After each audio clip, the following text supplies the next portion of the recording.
Good morning. Happy July 14th, 2024. I've got my hat on. I'm sweating already. I've only been out here maybe 15 minutes. It's 6:44 a.m. and it's already hot. Very hot. So, got the hat. It's not cute, but it's doing its thing because the sun is it's already out and I'm already sweating. I'm trying some proof of concepts, trying to do some things to help with all the vining, all the fun stuff.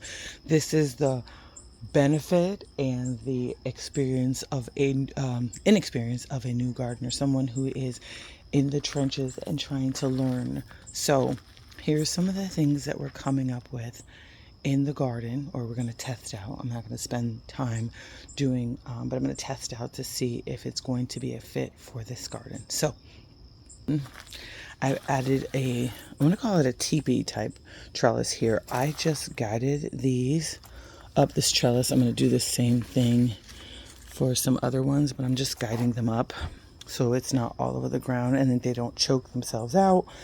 I'm going to wait to see how it works with this one.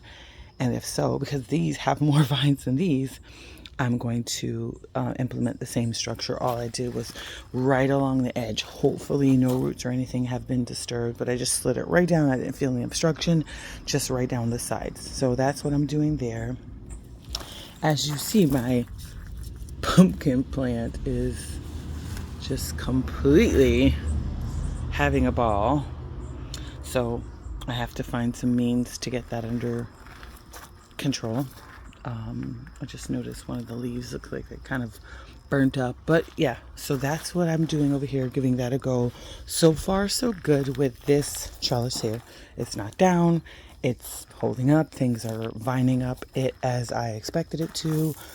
Here with this more permanent, if you will, structure, the vines are now exceeding this, so I am considering solutions beyond this, not for this season, it'll have to do, but beyond this trellis for going forward.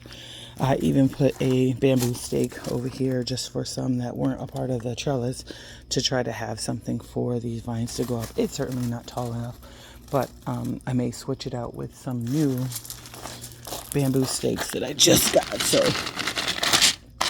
I've got some 4-foot premium bamboo stakes that I ordered on Amazon, and these ones, like I said, I had gotten secondhand. They were probably from a project or something, but I got these, and so we'll give those a try. Anyway, just quick updates. If you'll see, let's see here, we've got some sort of flower happening here on the black eyed peas. I have tons of flowering happening here with my zucchini plants, so hopefully we'll see some zucchinis start to appear.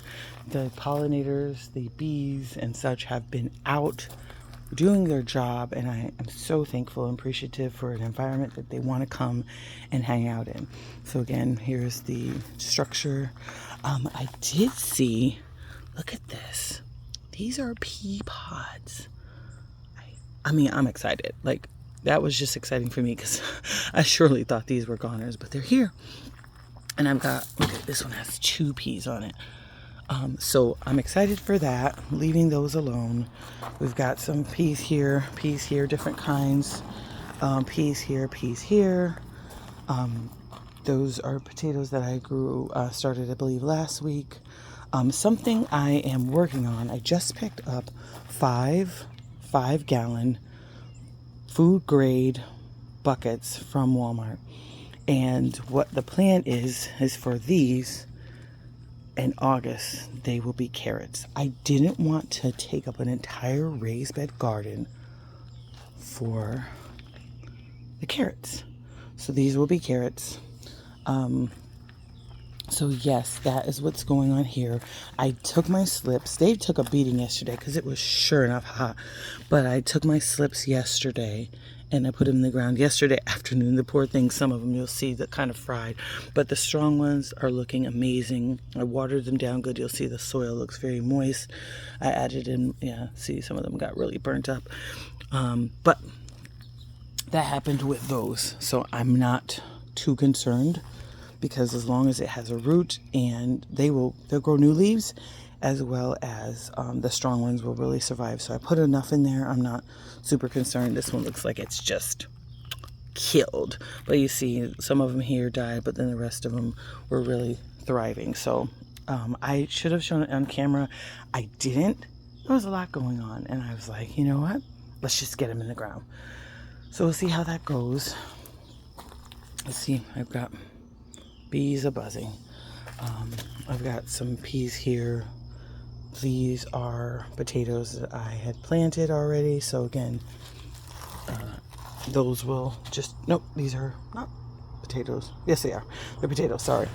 I'm sure I have a stake. I actually need to create one for this one. Put yesterday's date so that I don't lose track of it. So this is kind of my solution here. I'll just go in here. This is my last stake, so I need to find some more or buy some more, and I just have it here because otherwise it's pretty much like it's never going to happen. So I'm going to leave this here and put in yesterday's date, so that's something for me to accomplish. But yes, lots and lots of action, growth, movement, vining happening in the garden, things I'm planning, solutions I'm planning for the garden next year. But I love it. I learned so much better from doing it, feeling it, experiencing it than I ever would if someone told me. Yes, I watch lots of videos. I engage in content to learn about how to do things, but until I've made the mistake or learned the experience, it's not the same. So for me, learning it, feeling it, doing it, and knowing like, oops, or oh wow. Like even this, I just left these. I took most of the slips off of this, and I was able to harvest all of those slips. I'm letting this one go. We'll see if it produces more slips. If not, we'll pull those up. But yes, this has been an amazing learning experience. Hasn't, because I'm still learning every day. There's things I'm learning in the garden every day, and it's such a benefit and blessing to have a space where I can come and do this, and also having this platform to share it with you all. So if you have tips, if you have tricks, if you're seeing something you're like, wow, you should do this. I do fertilize once a week. I just wanted to share that. I alternate between a granulated fertilizer. So you'll see I kind of fertilized yesterday. I also added some soil in places where I felt it was a bit light. So I granulate fertilize. I use organic fertilizers, and I alternate between an Alaskan fish fertilizer. Once I started using the fertilizer, it was a game changer. Things really started to change. Things really started to blossom. And also learning about when I need nitrogen, when I need phosphorus, when I need different nutrients in the soil based on how things are going. So, I will share that as I learn. Right now I'm learning it. And so I see that the fish fertilizer is working for me. It's been extremely effective. So that is something that I use regularly and implement, which is great because I'm able to add that right to my my water container and mix it, and it's such a little amount. It's concentrated, and I add it in, and it seems that they just thrive and they love it. And so I alternate that with a slow release granulated fertilizer. Again, you'll see that kind of put through the garden because I did that yesterday. When it waters, then that's when you'll see it kind of soaks into the ground, and that's when it receives its nutrients. So it's a little bit different. The great thing about the fish fertilizer is not going to kill my baby plants, so it's safe to use, which I like that. Right now I did not add any granulated fertilizer to the babies because I didn't want to kill it, but everything else got that. I did put granulated fertilizers in the mix. I mixed that in, but I did not put it directly on like I would with the established plants. So hopefully this is somewhat helpful. Continue to see tomatoes on my little tomato plant.